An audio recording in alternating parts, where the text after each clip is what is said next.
Puji Tuhan, haleluya, salam sejahtera bagi kita semua Bapak Ibu keluarga besar GPDI LCAD Magelang. Kita bersyukur kita akan kembali menyambut renungan firman Tuhan hari ini. Terlebih dahulu kita akan mengucapkan salam revival. Saya berubah, saya berkarya, saya menjadi berkat. Langsung saja kita akan membaca ayat firman Tuhan hari ini. Amsal 26 ayat 23. Seperti pecahan periuk bersalutkan perak, demikianlah bibir manis dengan hati jahat.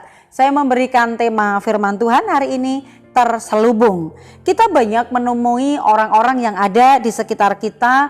Tentu saja kita berjumpa ada orang yang benar-benar baik, ada orang-orang yang mungkin hanya terlihat baik, dan kita juga mungkin sering bertemu dengan orang-orang yang tidak tulus di sekitar kita. Sekalipun mungkin kita tidak bisa melihat secara langsung ketidaktulusan daripada orang tersebut. Karena apa? Kita bertemu dengan orang banyak, tentunya juga mendapati dari kehidupan mereka karakter yang berbeda-beda, sifat yang berbeda-beda, cara pikir yang berbeda, kehendak yang berbeda-beda juga. Nah, terselubung ini artinya diselubungi atau ditutupi. Tidak semua ucapan yang baik, tidak semua bibir manis itu di dalam hatinya juga adalah manis. Apa yang tertulis di dalam Alkitab itu memang benar. Bagaimana Amsal menuliskan, ya, dia memberikan pelajaran yang sangat penting bagi kita, sehingga kita belajar dari kehidupan kita sehari-hari bahwa tidak semua yang terlihat baik di luar itu di dalam hatinya juga baik. Itu sebabnya di luar sangat baik dan manis luar biasa, tetapi ada maksud-maksud yang terselubung, yang jahat itu tersembunyi di dalam hatinya. Maksud jahat terselubung itu biasanya didasari oleh beberapa hal yang mungkin kita sendiri tidak dapat menilai orang tersebut, tapi yang tahu adalah orang tersebut, orang yang melakukan hal ini. Orang yang memiliki maksud jahat yang terselubung itu biasa didasari karena apa? Di dalam hatinya ada rasa benci atau ada kebencian, ada iri hati, atau juga ada persaingan. Hal-hal yang tidak terlihat yang ada di dalam hati itu sering kali juga akan menguasai pikiran untuk seseorang melakukan sesuatu yang tidak baik. Dan supaya apa yang dilakukan itu tidak terlihat oleh orang lain, maka dia melakukan yang namanya menyelubungi. Maksud terselubung atau niat-niat yang terselubung. Ada orang-orang yang berhati jahat tetapi dia tidak mau terlihat kejahatannya, sehingga dia berusaha untuk memanipulasi, membohongi diri atau membohongi orang banyak dengan menyelubungi dengan hal-hal yang baik, dengan perkara-perkara yang baik. Seperti di dalam ayat ini dikatakan hatinya jahat tetapi diselubungi dengan bibir yang manis. Hatinya penuh dengan kelicikan tetapi di depan mungkin dengan ucapan-ucapan yang menggiurkan seseorang. Ya, tujuan kejahatan yang diselubungi itu adalah supaya kejahatannya memang tidak diketahui, supaya juga tetap terlihat baik. Meskipun dia sebenarnya di dalam hatinya memiliki hal-hal yang tidak baik. Nah, Amsal 6 ayat 16 sampai 18a.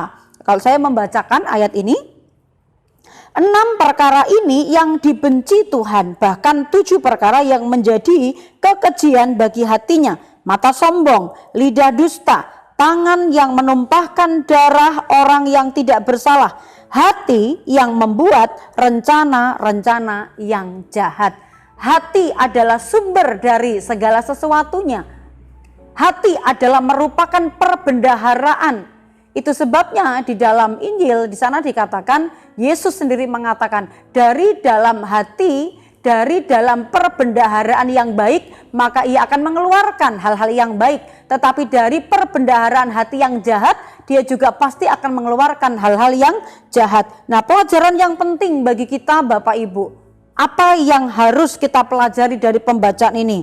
Waspada, tetap berhati-hati, tetap berjaga-jaga. Kalau ada orang-orang yang memiliki perbuatan baik atau bersikap baik atau bersikap manis tetapi itu sangat berlebihan. Kita perlu waspada dan kita perlu berhati-hati. Kemudian yang kedua adalah belajar untuk menjadi orang tulus yang di luar itu sama dengan apa yang ada di dalam. Apa yang dikatakan harus sama dengan apa yang ada di dalam hatinya. Mazmur 28 ayat yang ketiga.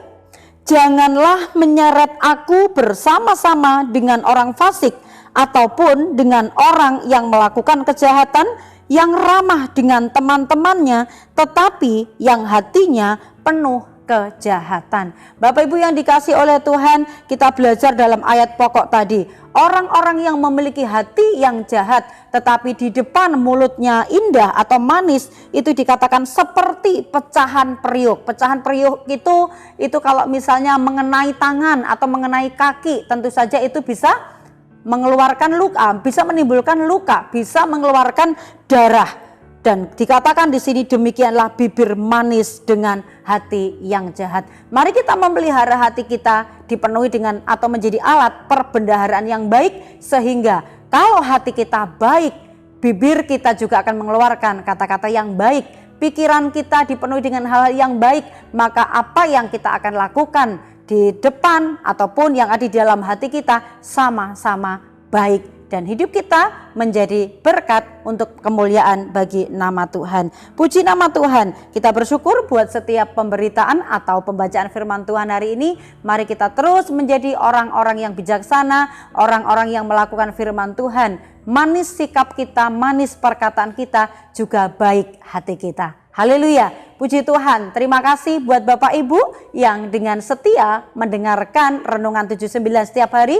Saya percaya Bapak Ibu senantiasa mendapatkan berkat melalui pemberitaan firman Tuhan yang disampaikan oleh kami para hamba-hamba Tuhan. Dan apabila Bapak Ibu ingin menyampaikan doa khusus ataupun menyalurkan kesaksian, dapat menyampaikannya melalui chat WhatsApp 0813 274 20088. Mari kita boleh bertumbuh bersama, saling mendoakan, saling mendukung untuk kita bertumbuh di dalam Tuhan. Puji Tuhan, mari kita sambut firman Tuhan ini dengan ucapan syukur. Kita tundukkan kepala kita berdoa. Kami bersyukur Tuhan sebab Engkau ada bersama-sama dengan kami, menjadi penolong, menjadi penghibur, memimpin kami agar kami berjalan sesuai dengan kehendak Tuhan.